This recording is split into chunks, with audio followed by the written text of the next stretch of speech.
Assalamualaikum warahmatullahi wabarakatuh. Kembali lagi bersama sahabat Sams Channel, sahabat belajar kita semuanya. Pada kesempatan ini kita akan kembali membahas soal-soal asesmen sumatif akhir jenjang untuk mata pelajaran PAI dan Budi Pekerti pada kelas 6 tingkat sekolah dasar atau madrasah ibtidaiyah. Tentunya semoga video ini bermanfaat buat kalian semuanya sehingga prestasi kalian semakin meningkat. Dan bagi kalian yang baru menemukan channel ini, jangan lupa untuk like, subscribe, dan nyalakan loncengnya, serta bisa kalian bagikan kepada teman-teman kalian semuanya agar video ini semakin bermanfaat. Baik, langsung saja kita mulai dari soal yang pertama.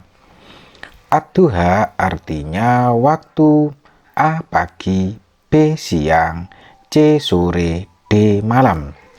Ya, sahabat belajar semuanya, ad-duha itu artinya waktu pagi. Jadi jawabannya adalah A, sahabat belajar semuanya. Selanjutnya, kita ke soal nomor 2. Perhatikan pernyataan berikut. 1. Bersyukur atas nikmat Allah. 2. Bantahan Allah terhadap tuduhan kafir Quraisy. 3. Terbitnya matahari di waktu pagi. 4. Larangan menghardik anak yatim. Kandungan surat Ad-duha dinyatakan oleh nomor A123, B23 dan 4, C13 dan 4, D12 dan 4. Ya, sahabat belajar semuanya, di sini yang merupakan kandungan surat Ad-duha kita lihat. 1. Bersyukur atas nikmat Allah. Ya, kemudian bantahan Allah terhadap tuduhan kafir Quraisy juga iya. Kemudian terbitnya matahari di waktu pagi juga iya. Adapun larangan menghardik anak yatim ini merupakan kandungan dari surat Al-Maun. Fadzalikal ladzi yad'ul yatim. Jadi ini bukan. Maka di sini kandungan surat Ad-duha adalah 1, 2, dan 3. Sehingga jelas sekali jawabannya adalah A, sahabat belajar semuanya. Selanjutnya, sahabat belajar semuanya, kita ke soal nomor 3. Ya. Perhatikan hadis di samping. Tahadu tahabu, artinya A. Saling menghadiahilah kalian, niscaya kalian akan saling mencintai. B. Cinta mencintailah kalian, niscaya akan bisa saling memberi. C. Saling mencintai dan saling memberilah kalian. D. Memberi hadiah itu akan menumbuhkan saling mencintai. Ya, sahabat belajar semuanya, kita lihat di sini. Tahadu artinya saling menghadiahilah kalian. Tahabu, niscaya kalian akan saling mencintai. Oleh karena itu di sini jawaban yang tepat adalah A, sahabat belajar semuanya. Selanjutnya kita ke soal nomor 4. Wa wajadaka ailan fa'auna. Perhatikan ayat di samping. Huruf ain bertanda mad wajib mutasil dibaca titik-titik harokat A5, B6, C7, D8. Ya, sahabat belajar semuanya, di sini bacaan mad wajib mutasil itu dibaca 5 harokat. Sehingga jawabannya adalah A. Karena panjang bacaan mad wajib mutasil itu 5 harokat atau 2,5 alif. Baik sahabat belajar semuanya, selanjutnya kita ke soal nomor 5, 6, dan 7. Ya, yang termasuk ciri orang meyakini keesaan Allah Subhanahu wa Ta'ala. A. Selalu mengucapkan la ilaha illallah. B. Berniat untuk taubat nasuha. C. Menjaga silaturahmi dengan keluarga. D. Meminta penjelasan dari sumber berita. Ya, sahabat belajar semuanya, di sini ciri orang yang meyakini keesaan Allah yang paling tepat itu adalah A, yakni selalu mengucapkan la ilaha illallah, dikarenakan la ilaha illallah itu bersaksi bahwa tiada Tuhan selain Allah, sehingga ini merupakan ciri orang yang meyakini keesaan Allah Subhanahu wa Ta'ala, sehingga jelas sekali jawabannya adalah A. Selanjutnya soal nomor 6. Sikap yang mengamalkan al-afu adalah A. Tidak menyimpan barang orang lain. B. Menghindar dari urusan orang lain. C. Membuang rasa dendam. D. Fokus belajar untuk mencapai cita-cita. Ya, sahabat belajar semuanya, di sini sikap yang mengamalkan al-afu maha memaafkan, pemaaf. Oleh karena itu, di sini yang ada kaitannya dengan pemaaf yaitu membuang rasa dendam. Oleh karena itu jawabannya adalah C, sahabat belajar semuanya. Selanjutnya soal nomor 7. Aku akan beriman dan bergantung sepenuhnya hanya kepada Allah. Pernyataan di atas menunjukkan sikap pengamalan A. Al-Ghaffar, B. Al-Afu, C. Al-Somad, D. Al-Wahid. Ya, sahabat belajar semuanya, di sini kata kuncinya untuk soal nomor 7 adalah aku akan beriman dan bergantung sepenuhnya hanya kepada Allah. Oleh karena itu, di sini jawabannya adalah Al-Somad, karena As-Somad itu artinya Allah tempat bergantung. Oleh karena itu jawabannya adalah C, sahabat belajar semuanya. Selanjutnya, sahabat belajar semuanya, kita ke soal nomor 8. Ya, perbuatan yang termasuk tabayun adalah A. Menyebarkan informasi yang diterima agar cepat diketahui orang. B. Mengirim pesan singkat kepada keluarga yang berjauhan. C. Meminta penjelasan tentang pelajaran yang belum dipahami. D. Menelusuri kebenaran berita dengan mencari sumbernya. Ya, sahabat belajar semuanya, perbuatan yang termasuk tabayun itu mencari kebenarannya, mengklarifikasi dengan sebenar-benarnya. Oleh karena itu di sini yang tepat adalah menelusuri kebenaran berita dengan mencari sumbernya agar berita itu memang benar, bisa dipertanggungjawabkan. Oleh karena itu jawaban yang tepat adalah D, sahabat belajar semua. Selanjutnya sahabat belajar semuanya, kita ke soal nomor 9. Kesalahan kepada orang lain yang belum dimaafkan sampai mati. A. Akan ditebus dengan amal baik di akhirat. B. Harus dibayar dengan harga yang ditentukan keluarga. C. Menunggu dibebaskan oleh hakim di pengadilan. D. Harus ada surat keterangan dari kepolisian. Ya, sahabat belajar semuanya, kesalahan kepada orang lain yang belum dimaafkan itu nanti kalau sampai mati maka akan ditebus dengan amal baik di akhirat. Jadi jawabannya adalah A, sahabat belajar semuanya. Kemudian soal nomor 10, sahabat belajar semua.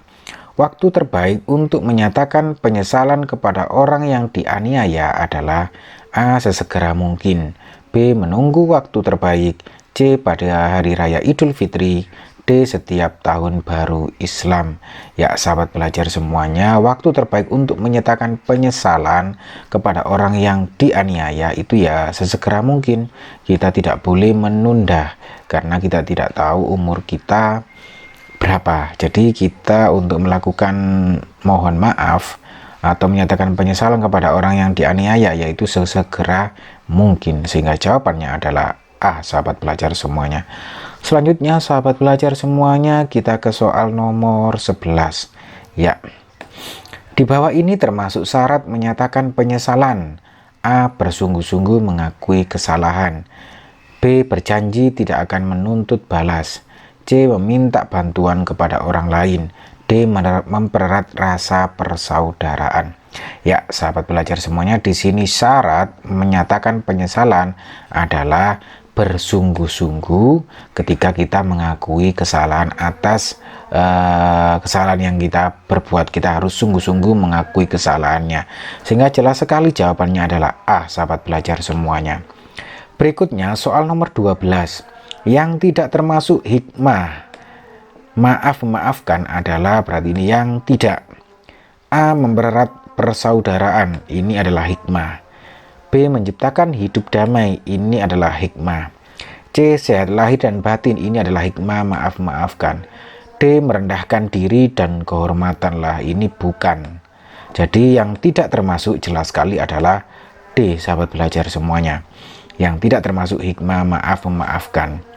Berikutnya sahabat belajar semuanya, kita ke soal nomor 13. Sumber utama hukum halal dan haram adalah A. Al-Quranul Karim, B. Al-Hadis atau As-Sunnah, C. Fatwa ulama, D. Undang-undang. Ya, sahabat belajar semuanya, sumber utama untuk hukum halal dan haram itu adalah Al-Quran, Al-Karim. Seperti itu. Kemudian nanti yang kedua baru al-hadis atau as-sunnah. Namun di sini karena yang ditanyakan adalah sumber utama, maka adalah Al-Quran Al-Karim. Jadi jawabannya adalah A, sahabat belajar semua. Selanjutnya, sahabat belajar semuanya, kita ke soal nomor 14. Berikut termasuk fungsi hadis dalam hukum halal dan haram. A. Sebagai bacaan para santri setiap hari. B. Memperkuat hukuman pertama dan utama. C. Menjelaskan yang dimaksud oleh Al-Quran. D. Ucapan, tindakan, dan persetujuan Nabi Shallallahu Alaihi Wasallam. Sahabat belajar semuanya, di sini yang termasuk fungsi hadis itu adalah sumber hukum yang kedua dalam Islam setelah Al-Quran. Fungsinya itu menjelaskan yang dimaksudkan oleh Al-Quran. Kemudian jadi jawabannya adalah C, sahabat belajar semuanya. Kemudian sahabat belajar semuanya, kita selanjutnya ke soal nomor 15. Ya, perhatikan beberapa kebiasaan berikut. Langsung saja ke soalnya ya. Kebiasaan yang layak disebut haram dinyatakan oleh nomor 1. Membuang sampah sembarangan. Lah ini dinyatakan haram. 2. Membiarkan air mengalir dari keran setelah mencuci tangan. Lah ini juga. Ya. Kemudian 3. Berjalan-jalan di lingkungan sekolah secara kelompok. Ini tidak apa-apa ini. Kemudian 4. Menyapa teman dengan sebutan nama samaran. Ya, ini nggak boleh. Karena teman kita punya nama yang sudah dibuat oleh orang tua mereka, kita tidak boleh menyebutnya dengan nama lain. 5. Menerobos lampu lalu lintas saat menyala merah. Lah ini juga ini haram, kebiasaan yang layak disebut haram karena dilarang. Oleh karena itu kita lihat di sini jawabannya adalah yang ada 125, 134, 235, 345. Berarti 125. Lah ini sahabat belajar semuanya. Jadi jawabannya adalah A. Selanjutnya soal nomor 16. Berikut ini yang terpenting dilakukan jika membeli produk makanan oleh seorang muslim adalah. Nah ini jika membeli produk makanan oleh seorang muslim adalah A. Memperhatikan harga yang tertera pada kemasan barang. Ini bukan masalah harga sesuai dengan kebutuhan kita ya, sesuai dengan keuangan kita. B. Memastikan kehalalan dengan logo halal yang resmi. Baru ini mari kita pastikan bahwa makanan yang kita beli itu halal, sehingga jelas sekali di sini jawabannya adalah B, sahabat belajar semuanya. Selanjutnya sahabat belajar semuanya, kita ke soal nomor 17. Ya, As-Siddiq gelar yang diberikan Allah melalui Rasulullah SAW karena Abu Bakar. A. Orang pertama membenarkan peristiwa Isra Mi'raj Nabi Shallallahu Alaihi Wasallam. B. Lebih dulu membenarkan Muhammad sebagai utusan Allah. C. Menyetujui rencana Rasulullah SAW berhijrah ke Madinah. D. Rela menemani Rasulullah bersembunyi di Gua Sur. Ya, sahabat belajar semuanya, di sini memang adalah dari A sampai D ini memang kelebihan dari Abu Bakar As-Siddiq. Namun tujuan khusus atau alasan khusus Abu Bakar ditambah dengan gelar As-Siddiq itu karena Abu Bakar As-Siddiq itu merupakan orang pertama membenarkan peristiwa Isra Mi'raj Nabi Shallallahu Alaihi Wasallam. Jadi jawabannya adalah A, sahabat belajar semuanya. Selanjutnya sahabat belajar semuanya, kita ke soal nomor 18. Setelah memeluk Islam, Umar mendapat gelar Al-Faruq yang artinya A. Yang membenarkan Rasulullah Muhammad SAW. B. Penjamin dakwah Rasulullah secara terang-terangan. C. Pembeda yang hak dengan yang batil. D. Pemimpin orang-orang beriman.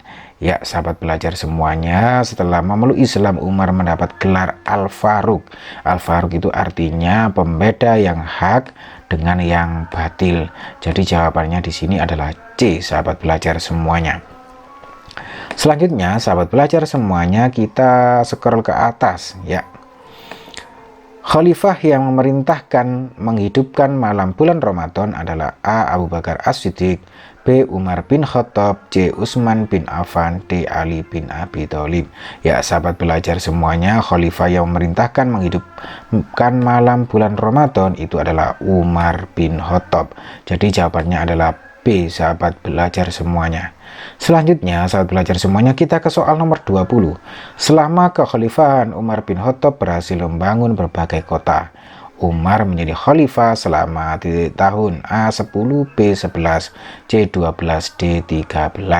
Ya, sahabat belajar semuanya, Umar bin Khattab itu membangun berbagai kota dan Umar menjadi khalifah selama 10 tahun. Jadi jawabannya adalah A, sahabat belajar semuanya.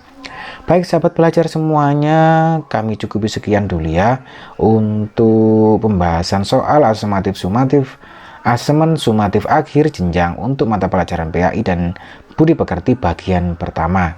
Sedangkan bagian kedua untuk soal nomor 21 hingga seterusnya akan kami tayangkan, akan kami bahas setelah video ini.